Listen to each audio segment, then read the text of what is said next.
आशिका का आज जन्मदिन अरे है। नाचो ना भाभी, तुम गवार की गवार ही रहोगी। आशिका, मैं नाश्ता लेकर आती हूँ, तुम लोग डांस करो। आशिका डांस करने में मगन है, तब क्यों उसकी भाभी नाश्ता लेने अंदर चली जाती है। आशिका अपने दोस्तों के साथ एक प्लान बनाती है। आज माँ और भैया घर पर नहीं है, इस गवार भाभी को आज मजा चखाते हैं। माँ के सामने बहुत सती सावित्री बनने का नाटक किया करती है ना, आज समझ आएगा इसे आशिका से पंगा लेने का अंजाम।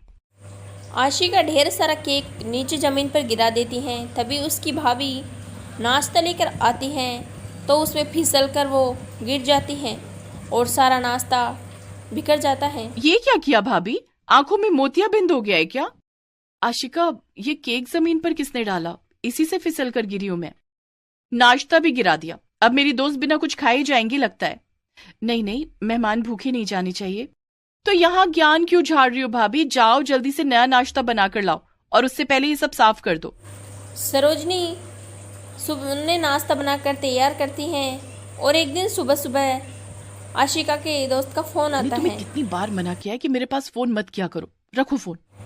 इतना कहकर घमंडी आशिका फ़ोन रख देती है। बेचारा दीपू बहुत ही शरीफ इंसान था। आशिका एक प्राइवेट कंपनी में काम करती थी जिसका उसे बहुत ही घमंड था।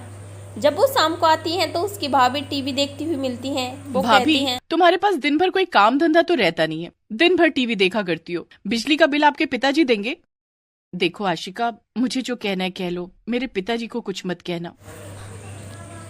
तभी वहाँ पर मोहन आता है और वो उन दोनों की बात सुन लेता है। पिताजी को क्या मत कहना सरोजनी। सरोज, सरोजनी बात घुमा देती है। अरे कुछ नहीं कुछ नहीं, वो क्या है ना, मैं अपनी ननद को बता रही थी कि बचपन में एक बार मैंने अपने पिताजी की जेब से 5 रुपए चुरा लिए थे, तो इसने कहा कि ये बात पिताजी को बता देगी। तो मैं इसे यही मना कर रही थी कि पिताजी को कुछ मत कहना। ओह ये बात है, चलो मजे करो तुम दोनों, मैं कपड़े बदल कर आता हूँ। इतना कहकर मोहन अपने कमरे में चला जाता है। फिर अगले दिन आशिका के एक कंपनी के एंड्रॉइड से बहस बाप हो की जाती कंपनी है क्या? चल निकल, मिस्टर बत्रा से तू नहीं मिल सकती। पर मैं तो इस पर लड़कियों वह जोरदार तमाचा मारती हैं। बदतमीज लड़की को अंदर आने किसने दिया? मुझे आंखें दिखा रही है, मैं सबसे सीनियर हूँ यहाँ पर, समझी? इतने में कंपनी के मालिक मथुरा आ जाते हैं। क्या तमाशा हो रहा है यहाँ? सर, ये लड़की बदतमीजी कर रही है। आशिका, मैं सब कुछ देख रहा था, तुम अपने अलावा किसी को कुछ नहीं समझती। ये लड़की पूनम है, मेरी बेटी पूनम। आशिका ने उससे माफ़ी मांगी थी लेकिन उसने अगले दिन ही उसे काम से निकाल दिया।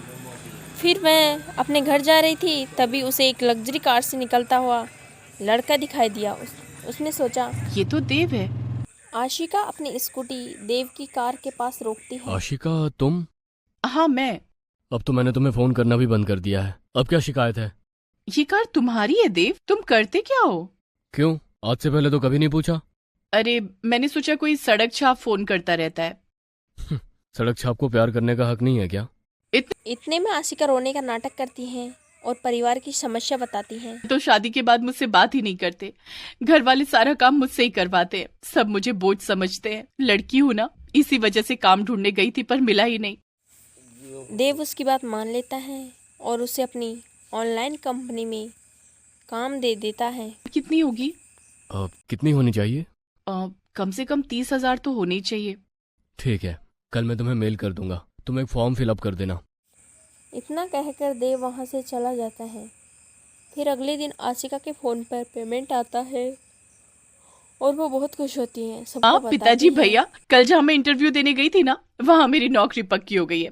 80,000 एडवांस भी आ गया, ये देखिए। सब लोग बहुत खुश होते हैं। बधाई हो आशी, पर काम क्या है? भैया, सारा काम ऑनलाइन होता है, ऑफिस जाने का झंझट भी खत्म। उसका ये भाई ये जानकर बहुत खुश हो जाता है। आशिका को अब बाहर नहीं जाना पड़ेगा। लेकिन इधर देव उदास रहता है। अब तो काम मिल जाता है लेकिन आशिका उसके पास फ़ोन नहीं करती। फोन आता एक है। दिन फ़ोन आता हाँ है। आशिका, कैसी हो? तुम मेरे बाप हो क्या? हाल चाल मत पूछो, ये बताओ कुछ काम वाम तो करने को मिलता नहीं, नौकरी पक्की है ना? अरे बाबा, भरोसा रखो, नौकरी पक्की है। आज रात से कुछ टॉपिक दिए जाएंगे जो कि तुम्हें सोशल मीडिया पर पोस्ट करने हैं। ठीक है, भेज देना। इतना कहकर आशिका फ़ोन काट देती है। देव के पास इसके लिए कोई काम नहीं होता है, बस वो तो आशिका को वैसे ही पैसे देता है। का तू अपने बॉस से कम तमीज से बात किया कर।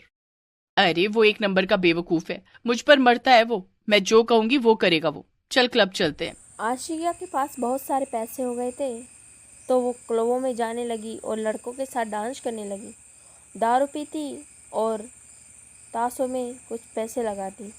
पैसों की कमी आती तो वो देव से मांग लेती। एक दिन देव ने उसे कलम में यहाँ देख क्या कर लिया। रही हो? मैं कुछ भी करूं, तुम्हें इससे क्या। मेरे बाप बनने की कोशिश मत करो। देव उस वक्त कुछ नहीं कहता है और वहाँ से चला जाता है। देव आशिका के घर वालों का पता लगाता है तो घर परिवार बहुत गरीब था। उसका भाई मजदूरी करता था और आशिका जो अपने तुम पैसों जब से देखो तब घमंड में मुझ पर चूर चिल्लाए थी। करते हो। मैं बचपन से ये सब झेल रही हूँ पर अब नहीं। आप 20,000 कमाते हो और मैं 80,000। वहन से इसे शब्द सुनकर उसकी आंखें नम हो जाती हैं और वो अपने कमरे में चला जाता है। आशिका, अपने बड़े भाई से ऐसे बात करते हैं? कमाने क्या लग गई, इतना घमंड आ गया कि अपने भाई की भी इज्जत करना भूल गई तू।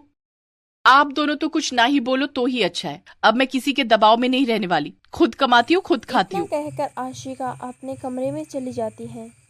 कुछ दिनों बाद देव को यह सब पता चल जाता है कि आशिका अपने पैसों की वजह से घर वालों की इज्जत करती है, न किसी और की। वो घमंड में चूर है। उसे नोटिस भेज देता है तो वो फ़ोन पे फ़ोन करती है। कभी मैं भी तुम्हें फोन पे फोन करता था पर तुम नहीं उठाती थी। अब ना ही आशिका को पुरानी कंपनी में काम मिलता है और ना ही देव फ़ोन उठाता है।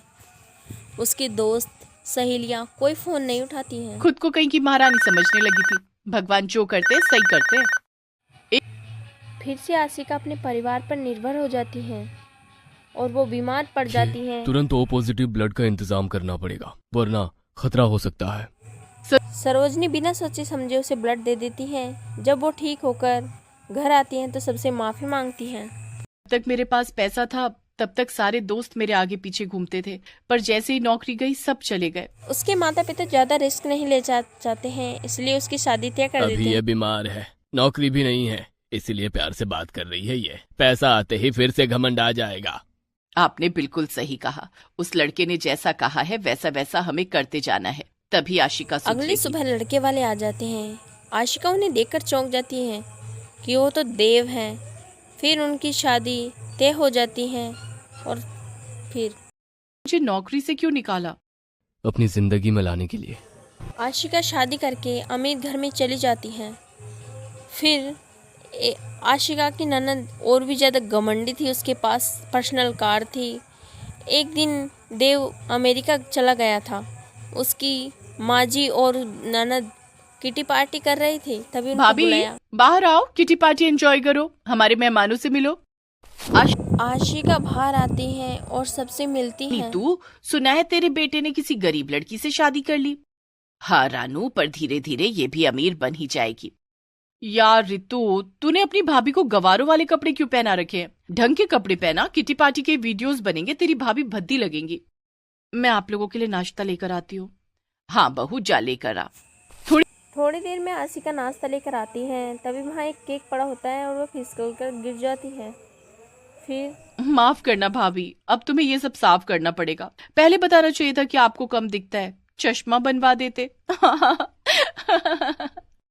आशिका को सब याद आ जाता है। वो भी अपनी भाभी के साथ जो हरकतें करती हैं। तभी वहाँ देव आता है। अब महसूस हुआ कि जब खुद पर बीतती है तो कैसा लगता है। देव आशिका को सारी बातें बताता है और उसे सबक सिखाता है। यही चाल होती है। इसमें उसकी माँ, भाभी और बहन सब उसका साथ देते हैं। फिर आशिका अपनी भाभी से दिल से माफ़ी मांगती है और सब खुश खुश रहने लगते हैं।